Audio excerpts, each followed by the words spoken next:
ফুটবলের মাঠে যার বাঁ পায়ের শট একসময় গোলরক্ষকদের আতঙ্কে ফেলত, সেই কিংবদন্তি রবার্টো কার্লোসকে নিয়ে এবার ছড়িয়ে পড়েছে এক চমকপ্রদ খবর। বলা হচ্ছে, ব্রাজিলের এই ফুটবল কিংবদন্তি ইসলাম ধর্ম গ্রহণ করেছেন।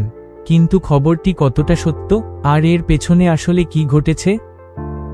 তুরস্কের সংবাদ মাধ্যম ডেইলি সাবাহের 18 আগস্টে প্রকাশিত এক প্রতিবেদনে জানিয়েছে, রবার্টো কার্লোস প্রায় 4 সপ্তাহ আগে ব্রাজিলে ইসলাম ধর্ম গ্রহণ করেছেন বলে দাবি করা হয়েছে। এই তথ্য সামনে আনেন তুরস্কের ক্ষমতাসীন একে পার্টি এর আইনপ্রণেতা আলী শাহিন। শাহিন জানান, তিনি ব্রাজিলের মুসলিম সম্প্রদায়ের একজন বিশিষ্ট ব্যক্তি শেখ জিহাদ হাম্মাদের কাছ থেকে এই খবরটি জানতে পেরেছেন। হাম্মাদের দাবি অনুযায়ী রবার্টো কার্লোস বেশ কিছুদিন ধরেই তার সঙ্গে যোগাযোগ রাখছিলেন। এরপর প্রায় 4 সপ্তাহ আগে তাদের সাক্ষাৎ হয় এবং সেই সময় কার্লোস শাহাদা পাঠ করে ইসলাম গ্রহণ করেন বলে দাবি করা হয়েছে। সাও পাওলোতে ব্রাজিলের বিভিন্ন মুসলিম সংগঠনের প্রতিনিধিদের সঙ্গে বৈঠকের পর আলী শাহিন সামাজিক যোগাযোগ মাধ্যমে এই খবর প্রকাশ করেন। তিনি রবার্টো কার্লোসকে অভিনন্দন জানান এবং তার ও তার পরিবারের জন্য শান্তি, সুস্বাস্থ্য ও সমৃদ্ধি কামনা করেন।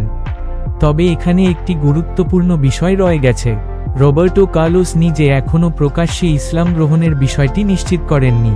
রবার্টো কার্লোস শুধু ব্রাজিলের একজন সাবেক ফুটবলার নন, তিনি ফুটবল ইতিহাসের অন্যতম সেরা লেফট ব্যাক হিসেবে পরিচিত। ব্রাজিল জাতীয় দলের হয়ে তিনি বিশ্বকাপ খেলেছেন এবং 2002 সালে বিশ্বকাপ জয়ী দলের গুরুত্বপূর্ণ সদস্য ছিলেন। ক্লাব ফুটবলে তার সবচেয়ে স্মরণীয় সময় কেটেছে স্পেনের রিয়াল মাদ্রিদে।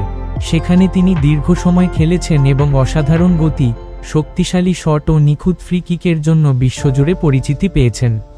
পরবর্তীতে 2007 সালে তিনি তুরস্কের ক্লাব ফেনারবাচেতে যোগ দেন। প্রতিবেদনটিতে আরও বলা হয়েছে, রবার্টো কার্লোস সম্প্রতি মরক্কো বংশোদ্ভূত ফুটবল এজেন্ট সুহাইলা আত-তহিরিকে বিয়ে করেছেন, যিনি বর্তমানে স্পেনে বসবাস করেন। তবে তার ব্যক্তিগত জীবন বা ধর্মীয় বিশ্বাস নিয়ে বিভিন্ন খবর ছড়ালেও ইসলাম গ্রহণের বিষয়টি কার্লোসের নিজের পক্ষ থেকে এখনও নিশ্চিত করা হয়নি।